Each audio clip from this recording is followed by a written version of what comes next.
Hello students, तो हम लोग करने वाले हैं class 10th science sample question paper. हम लोग सेक्शन ई पे आ गए हैं। प्रीवियस सेक्शन में हम लोगों ने A B C D attempt कर लिए हैं। चलिए स्टार्ट करते हैं। क्वेश्चन नंबर 37 से 39 केस बेस्ड या डाटा बेस्ड क्वेश्चंस होंगे। 2 से 3 शॉर्ट सब पार्ट्स मिलेंगे। इंटरनल चॉइस दी हुई है इनमें से एक सब पार्ट में। तो चलिए क्वेश्चन नंबर 37 पहले स्टार्ट करते हैं। दो स्टूडेंट हैं, decided to investigate the effect of water and air on iron object under identical experimental condition. Iron के ऊपर वाटर और एयर का क्या इफेक्ट होता है, ऐसा देखने के लिए उन्होंने एक्सपेरिमेंटल कंडीशन जो सेम थी उसके अंदर ऑब्जेक्ट को रखा। They measure the mass of each object before placing it partially immersed in 10 ml of water. Object का मास उन्होंने मेजर किया है पानी में रखने से पहले। देख सकते हो आप, स्टूडेंट ए ने ऑब्जेक्ट ने लिया और उसका मास था 3 ग्राम्स। थिन प्लेट का मास था 6 ग्राम। ओके। आफ्टर फ्यू डेज, कुछ दिनों के बाद, ऑब्जेक्ट को रिमूव किया गया, ड्राई किया गया और उनके मासेस को मेजर किया गया। टेबल ने जो रिजल्ट है वो ये शो किया है, जैसे आपके दिख रहे हैं। तो 3.15 मास बढ़ गया है नेल का और थिन प्लेट का मास भी बढ़ गया है। तो कहते हैं what might be the reason for the varied observation of the two students. जो दो स्टूडेंट्स की ऑब्जर्वेशंस आई हैं उनमें कहता है कि जो अलग अलग वेरिएशन देखने को मिली, वो कहता क्या वजह हो सकती है। चलिए, तो जो वेरिएशन आया है वो क्लियर है कि यहाँ पे रस्टिंग की वजह से जो मास है वो इंक्रीज हुआ है। Rusting of objects took place, और वो रस्टिंग की जो कोटिंग है वो उन चीजों के ऊपर चढ़ गई, इसीलिए जो मास है वो इंक्रीज हो गया है। आगे दूसरा चीज ये है कि आप देख सकते हो कि नेल पे जो रस्टिंग है वो 0.15 ग्राम है और जो थिन प्लेट है उसके ऊपर 0.33 ग्राम है। तो थिन प्लेट के ऊपर ज्यादा रस्टिंग की वजह क्या है, हालांकि दोनों ही आयरन के हैं, कि जो सरफेस एरिया होगा, surface area of thin plate greater than nail. Nail से कंपैरेटिवली सरफेस एरिया जो प्लेट का होगा वो ज्यादा होगा, इस वजह से उसके ऊपर जो मास है वो भी ज्यादा डिपॉजिट हुआ है, उसकी रस्टिंग ज्यादा हुई। तो रस्टिंग होने से मास भी ज्यादा डिपॉजिट होगा। तो ये फर्स्ट का आंसर बनेगा। Let us check the answer. तो आंसर में दिया हुआ है rusting occurs in both A and B, so there is increase in mass. Surface area B का ज्यादा है, इसलिए रस्टिंग भी ज्यादा होगी। बी का मतलब यहाँ पे स्टूडेंट बी के ऑब्जेक्ट का आप बोल सकते हैं। ओके, चलिए ये तो क्लियर हो गया। बी बी पे करते चलते हैं। In another setup the students coated iron nails with zinc metal. एक और सेटअप में स्टूडेंट्स ने आयरन नेल को जिंक के साथ कोटिंग कर दिया। And noted that iron nail coated with zinc prevent rusting. और उनकी रस्टिंग नहीं हो पाई क्योंकि जिंक ने एक प्रोटेक्टिव लेयर बना दी है। They also observe that zinc initially act as physical barrier. पहले तो नोटिस किया गया कि जिंक एक बैरियर का काम कर रही है जो आयरन नेल को मतलब वाटर या फिर ऑक्सीजन के साथ कांटेक्ट में नहीं आने दे रही। But extra advantage of using zinc is that it continues to prevent rusting even if the layer of zinc is damaged. लेकिन एक और फायदा है कि अगर जिंक की लेयर डैमेज भी हो रही है फिर भी आयरन की रस्टिंग नहीं हो रही। Name this process of rust prevention, इस प्रोसेस का नाम बताइए। तो यहाँ पे पहला तो आंसर है वो बनेगा गैल्वेनाइजेशन। तो इस प्रोसेस को गैल्वेनाइजेशन बोलते हैं। जब आयरन को अगर रस्ट से बचाना है जिंक के साथ कोटिंग कर देंगे तो eight process is called galvanization. Give any two other methods to prevent rusting. बहुत मेथड है, ऑयलिंग कर दें, पेंट कर दें जो नॉर्मली हम लोग करते हैं, एलोय एलोय मेकिंग हमारे पास होती है, क्रोम प्लेटिंग है हमारी बुक में दिया हुआ। तो मतलब इन तरीकों से दो मेथड लिखने हैं तो आप कोई भी लिख सकते हैं। इन तरीकों से भी रस्टिंग बच सकती है, रस्टिंग मतलब नहीं हो सकती।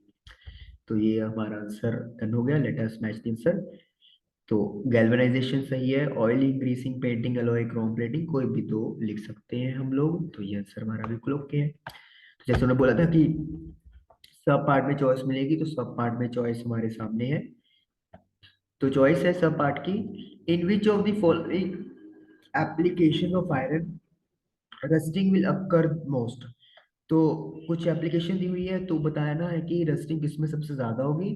Support your answer with valid reason, और आंसर को रीजन के साथ भी वैलिड करना है। पहला है iron bucket electroplated with zinc, नहीं, अगर जिंक की कोटिंग कर दी तो उसको रस्टिंग नहीं लगेगी। Electricity cable having iron wires covered with aluminium, again aluminium एक प्रोटेक्टिव लेयर बना लेगा और वो प्रोटेक्टिव लेयर रस्ट नहीं लगने देगा। Iron hinges on a gate, बिल्कुल, अगर आयरन हिंजेस गेट पे लटक रही हैं तो फिर उनके ऊपर जो है वो, मतलब गेट के ऊपर आयरन की वो लगती है ना पत्तियां सी हुई कैसे, तो उनके ऊपर रस्टिंग लगेगी, क्योंकि ना उनके ऊपर कोई पेंट की बात की गई है ना कुछ गैल्वेनाइजेशन है। पेंटेड आयरन फेंस, अगर आयरन फेंस को पेंट कर दिया गया तो रस्टिंग नहीं होगा। तो C will be the answer. तो इसका हम लोग रीजन क्या लिखेंगे, exposure to moisture and oxygen will rust the iron hinges on gate. Rusting लगने के लिए मॉइस्चर और ऑक्सीजन दोनों होने चाहिए, और ये डायरेक्ट कांटेक्ट में होंगे, तो इसीलिए इनके ऊपर रस्टिंग सबसे ज्यादा होगी। चलिए आंसर मैच कर लेते हैं हम अपना।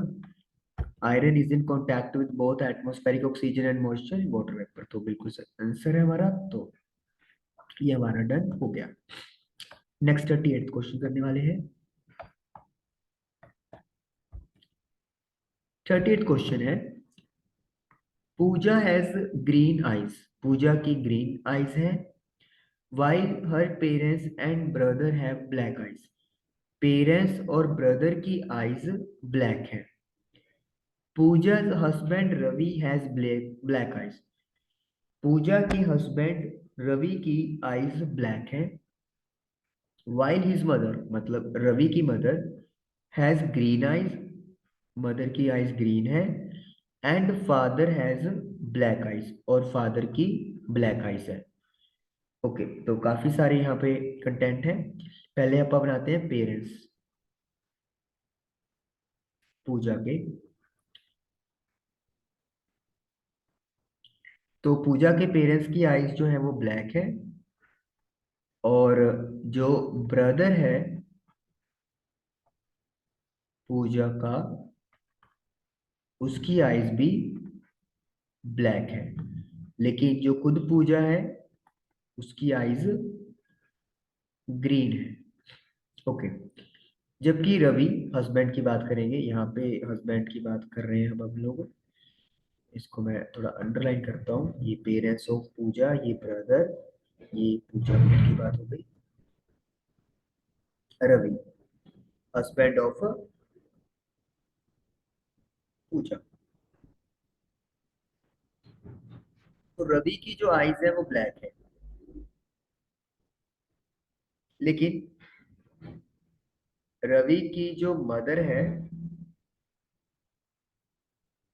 उनकी आईज ग्रीन है, और जो रवि के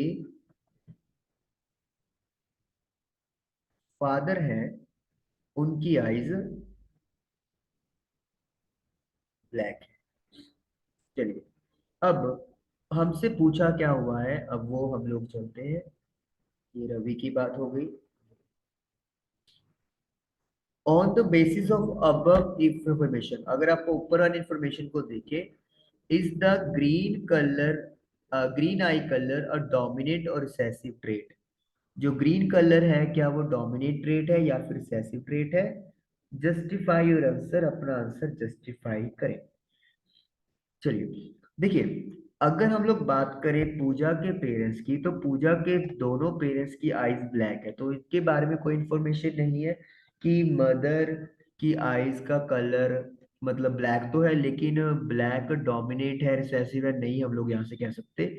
ब्रदर की आइज का कलर भी ब्लैक है, लेकिन विदाउट जेनेटिक मेकअप हमें यहाँ से कोई इंफॉर्मेशन नहीं मिल सकती, क्योंकि पूजा के पास ग्रीन कलर आया है। तो इसका मतलब है कि कहीं ना कहीं पर पेरेंट्स के जो पूजा के पेरेंट्स थे उनमें ग्रीन ट्रेट था। लेकिन क्या वो ट्रेट मतलब ग्रीन था डोमिनेट के तौर पे या ब्लैक था, वो डिसाइडेबल नहीं किया जा सकता। लेकिन रवि की अगर बात करें तो रवि के दोनों पेरेंट्स की बात करती है, रवि की मदर के कलर ग्रीन है और ब्लैक है।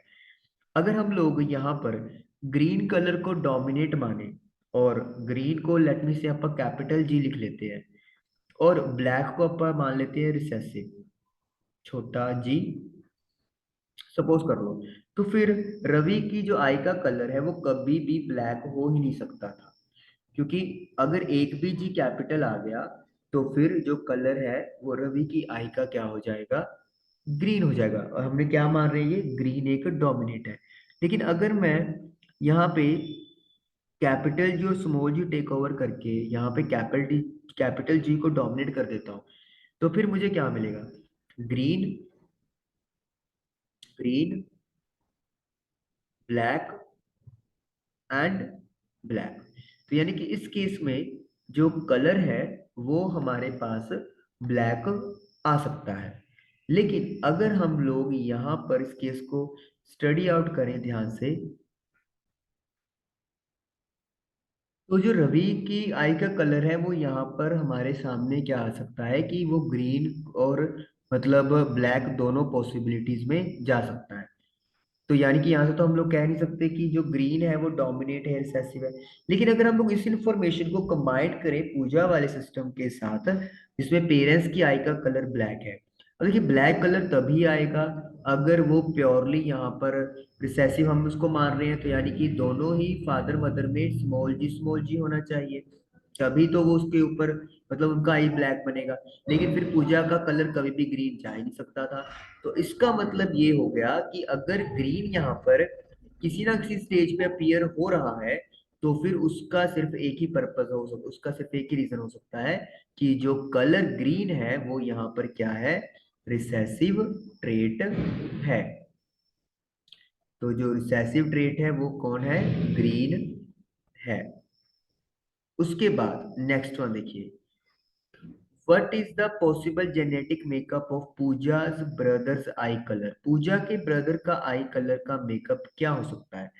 अब देखिए यहाँ पर जो पूजा के पेरेंट्स हैं उनका आई कलर ब्लैक है, तो इसका मतलब क्या हो गया कि अगर फादर के पास मान लो कैपिटल बी स्मॉल बी था, तो मदर के पास भी कैपिटल बी स्मॉल बी होगा, क्योंकि दोनों की आइज ब्लैक है। लेकिन पूजा में अगर कलर ग्रीन जा रहा है, तो इसका मतलब ये हो गया कि पूजा ने दोनों से स्मॉल बी टेक ओवर किया, क्योंकि जो स्मॉल बी है वो ग्रीन को रिप्रेजेंट कर रहा है और ग्रीन रिसेसिव है। तो इसका मतलब है कि जो पूजा के ब्रदर का कलर आई ब्लैक हुआ, तो वो या तो उसने पूजा के ब्रदर ने दोनों ही कैपिटल बी एक्वायर किए हैं, या फिर एक कैपिटल बी और एक स्मॉल बी, क्योंकि ब्लैक डोमिनेट कर रहा है तो ब्लैक यहाँ पर भी अपीयर हो जाएगा और ब्लैक यहाँ पर भी अपीयर हो जाएगा, तो ये बी का आंसर आएगा। What is the probability that offspring of Pooja and Ravi will have green eyes? तो क्या प्रोबेबिलिटी है कि पूजा और रवि के जो बच्चे होंगे उनके आई का कलर ग्रीन होगा?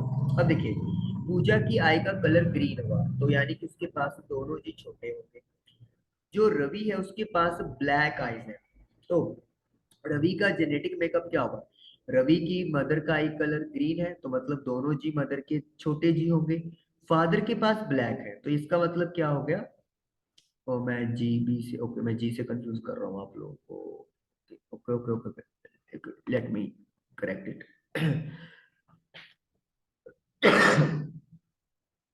जो रवि है, रवि की मदर का आई कलर ग्रीन है, तो वो तभी होगा जब दोनों भी छोटे होंगे रवि की मदर के पास। यहाँ पे मदर लिख देते हैं, रवि। और फादर का ब्लैक है, तो यानी कि एक कैपिटल भी हो सकता है और एक छोटा भी हो सकता है। तो यहाँ पे पॉसिबिलिटी क्या है कि जो रवि है उसका ब्लैक कलर है, तो यानी कि उसके पास ज्यादा चांस क्या होने के हैं, कैपिटल बी और एक स्मॉल बी, यही होगा। क्योंकि एक बी तो मदर से वो एक्वायर करेगा ही करेगा और फादर से कैपिटल बी आएगा, तभी उसका आई कलर क्या बना, ब्लैक बना। और पूजा का जेनेटिक मेकअप क्या है, स्मॉल बी दोनों, क्योंकि उसका आई कलर ग्रीन हुआ। तो फिर जो बच्चे हैं वो कैसे हो सकते हैं, capital B, small B, capital B, small B, दोनों स्मॉल बी एंड दोनों स्मॉल बी। तो इनमें बच्चों का आई कलर होगा ब्लैक और इसमें बच्चों की आई का कलर होगा ग्रीन। तो क्या probability I, probability will be the 50%, green की भी और ब्लैक की भी। Also show the inheritance of I colour in the offspring with the help of suitable cross. तो सुटेबल क्रॉस मतलब यही चीज है, इसको थोड़ा और बेटर वे में आप रिप्रेजेंट कर सकते हो, जैसे कैपिटल बी, स्मॉल बी और इधर स्मॉल बी, स्मॉल बी। तो ऐसे बॉक्स बना के, जैसे आपकी बुक में एनसीईआरटी में डाई हाइब्रिड के लिए किया हुआ है, वैसे आप बना सकते हो। तो ये क्या बनेगा, capital B, small B, small B, small B, capital B, small B, small B, small B. तो ये हमारा अकॉर्डिंगली आंसर आना चाहिए सी का। चलिए एक बार आंसर अपन मैच कर लेते हैं। Green eye colour is recessive, तो it will express only in homozygous. Homozygous मतलब कि जब दोनों जी छोटे होंगे तभी एक्सप्रेस हो सकता है। कैपिटल में मतलब एक ही कॉपी काफी होती है। नेक्स्ट क्या था, जेनेटिक मेकअप ऑफ ब्रदर, तो कैपिटल बी भी हो सकता है और कैपिटल एक स्मॉल हो सकता है। और next is zero B B, don't B B, तो बिल्कुल ये भी हमारा सही है। ये 50% ऑफ स्प्रिंग का कलर ग्रीन होने के चांसेस है।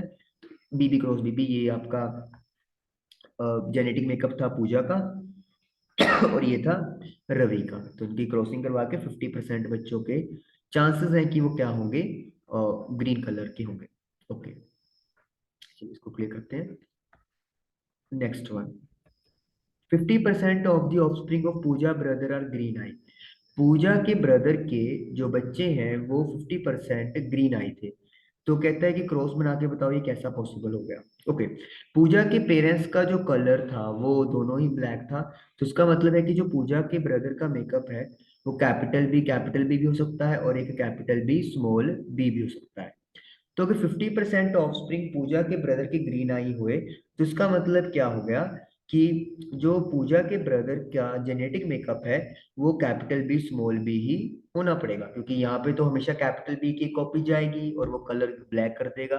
तो इसका मतलब ये हो गया कि जो ये रवि के कॉपीज हैं बी बी, जब उसके पार्टनर के साथ क्रॉस होंगे तो उनके पास भी क्या होने चाहिए, एक कैपिटल बी और एक स्मॉल बी। क्यों, क्योंकि इससे एक कैपिटल बी तो ये ब्लैक आई, कैपिटल बी, स्मॉल बी, नहीं नहीं, सॉरी सॉरी सॉरी, यहाँ पे दोनों स्मॉल बी होने चाहिए पार्टनर के पास, तभी 50% बन पाएगा।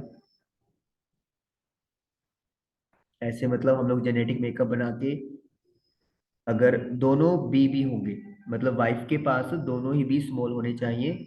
अब यहाँ पे ब्लैक बनेगा, यहाँ पे ग्रीन, यहाँ पे ब्लैक और यहाँ पर ग्रीन। यस, ये हमारा करेक्ट जेनेटिक मेकअप बनेगा। तो रवि का तो कैपिटल बी, स्मॉल बी है, तो रवि की वाइफ का जो जेनेटिक मेकअप है आई कलर के लिए वो स्मॉल बी भी होना चाहिए। चलिए देखते हैं कि हमारा आंसर क्या है। Yes, you can clearly see कि ब्रदर हेट्रोजाइगस है बीबी और वाइफ ग्रीन होगी, होमोजाइगस। तो जब इनका क्रॉस होगा तो 50% बच्चे ग्रीन कलर के, आई कलर के होंगे। तो yes, we are getting correct answer. चलिए last question of your sample paper. above images are that of a specialized slide projector। Special slide projector की images हैं। Slides are small transparencies mounted in a sturdy frames, ideally suited to magnification and projection since they have a very high resolution and high image quality। तो ये slides को मतलब frames के अंदर, suitable के अंदर पुट किया गया है, जैसे आप देख सकते हो। और इनकी मैग्नीफाइड इमेज और high resolution, high image quality वाली इमेज को फिट किया जाता है। There is a tray where a slider to put into, एक स्लाइड, एक ट्रे होती है जिसमें इन स्लाइड्स को पुट करते हैं एक पर्टिकुलर ओरिएंटेशन में, ताकि जो व्यूअर्स है वो सीधी इमेज देख सके। जो ये स्लाइड्स होगी transparent slides, this means slides will have to be inserted upside down in the projector tray. तो इसका मतलब है कि अगर उनको अपसाइड डाउन यानी कि इन्वर्टेड पोजीशन में रखा जाएगा तो उनकी इमेज हमें सीधी दिखाई देगी। To show her students the image of insects, तो इंसेक्ट्स की इमेज दिखाने के लिए जो एक इन्वेस्टिगेशन किया गया, मिसिस अय्यर ने एक स्लाइडर प्रोजेक्ट लगाया। हर slider project produces a 500 times in large and inverted image of slide on screen 10 metre away. तो 500 गुना ज्यादा बड़ी और इन्वर्टेड इमेज बनाई स्लाइड की, जो स्क्रीन से 10 मीटर की दूरी पे थी। तो ये हमें इंफॉर्मेशन दी गई है। अब क्वेश्चन है बेस्ड ऑन द टेक्स्ट, तो टेक्स्ट के बेसिस पे एंड डाटा गिवन, जो डाटा गिवन है, what kind of lens must the slide projector है।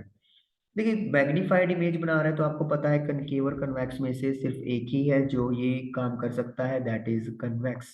तो कन्वेक्स लेंस जो है वो यूज किया जा रहा है, तो फर्स्ट का answer will be convex lens.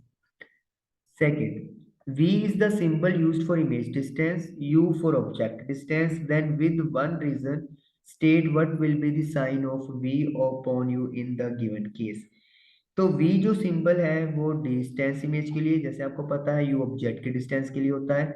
तो बताइए कहता है V अपॉन U का जो साइन होगा इस केस के लिए वो क्या होगा।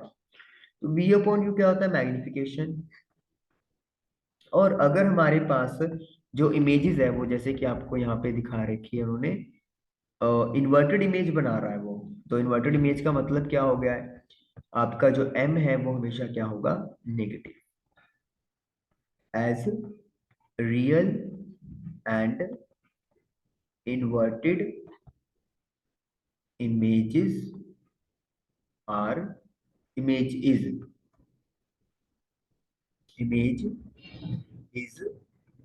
फॉर्म, तो नेगेटिव होगा, रियल और इन्वर्टेड इमेज बन रही है तो इसीलिए m की वैल्यू नेगेटिव टेक ओवर की जाएगी।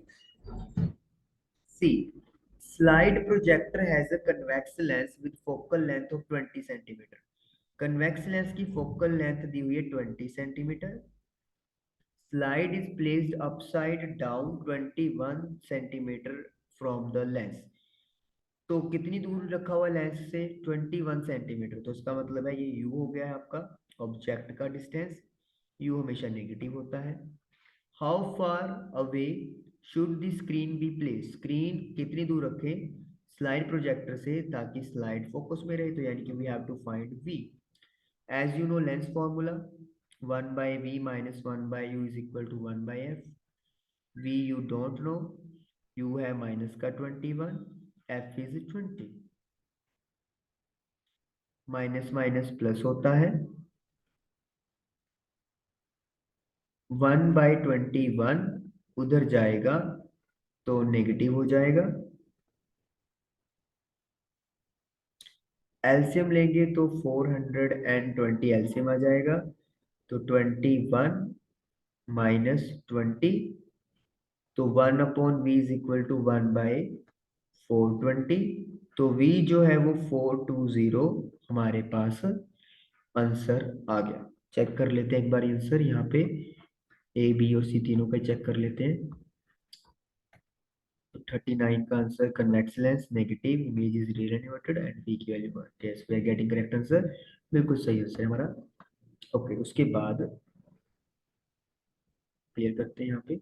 सी ऑप्शन दिया हुआ है when A slide is placed 15 centimetre behind the lens, slide को लेंस से 15 सेंटीमीटर रखा गया, तो इसका मतलब है यू हमें 15 सेंटीमीटर दे दिए negative. Image is formed 3 metre in front of the lens, image बन रही है 3 metre in front of lens, यानी कि अगर ये लेंस है तो यहाँ पे इस साइड लेंस पे इमेज बन रही है। Focal length is 14 centimetre, focal length 14 centimetre की दी हुई है। And you have to okay draw ray diagram, तो हमें रे डायग्राम बनाना है, कोई न्यूमेरिकली सॉल्व नहीं करना है इसको। चलिए तो न्यूमेरिकल हम लोग रे डायग्राम इधर ही बना लेते हैं। सबसे पहले एक लेंस बनाएंगे,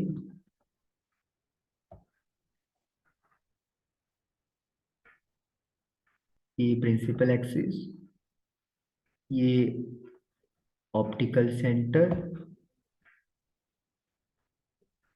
ये प्रिंसिपल फोकस, ये 2 ऑफ एफ, ये भी एफ, ये भी 2 एफ। तो ऑब्जेक्ट जो फोकल लेंथ है 14 है और ऑब्जेक्ट रखा हमने 15 पे, तो इट मींस हम लोग इधर रखने वाले हैं, 14 से थोड़ा सा परे रख देंगे। First ray parallel to principal axis आएगी और एफ से बेंड हो जाएगी, क्योंकि जो प्रिंसिपल एक्सिस के पैरेलल आती है वो हमें पता है एफ से गुजरती है। सेकेंड रे ऑप्टिकल सेंटर से पास करवा दो, विदाउट एनी डाइवर्जेंस सीधी पास हो जाएगी, लाइक दिस। एक्सटेंड करनी पड़ेगी लाइन मुझे।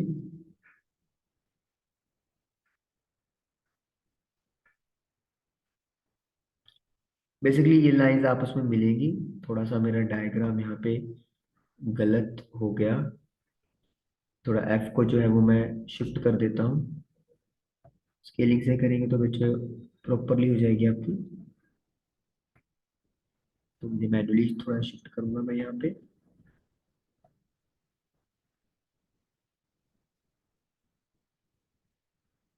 ये लगा ले, इधर 2 एफ कर लेते हैं।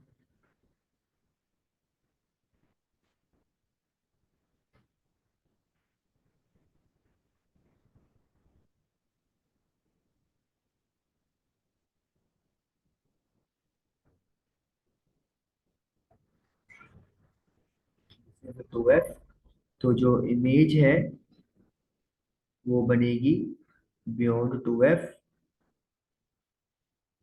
ये ऑब्जेक्ट है ए बी और ये magnified real and inverted image बनेगी 2 एफ से पर।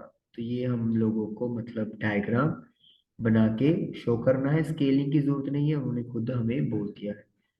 चलिए चेक कर लेते हैं अपना आंसर। आप क्लियरली सी से कर सकते हो कि 2 एफ से बियॉन्ड बन रही है, ए डैश बी डैश एरोज बनाने हैं, प्रॉपर लेबलिंग करनी है। तो ये हमारा आंसर है। सी भी लिख सकते हो आप, ऑप्टिकल सेंटर ओ भी लिख सकते हैं। ओके, यहाँ पे एक चीज मिसिंग है, एरो नहीं बनाया मैंने, एरो जरूर बनाने हैं नहीं तो मार्क्स आपके डिडक्ट हो जाएंगे। चलिए, तो इस तरीके से ये हमारा डन हो गया। तो क्वेश्चन नंबर 39 भी हमारा डन हुआ और सैम्पल क्वेश्चन पेपर जो है वो हमारा सोल्व हुआ। आई होप आप लोगों को समझ में आया होगा। Thank you for watching the video.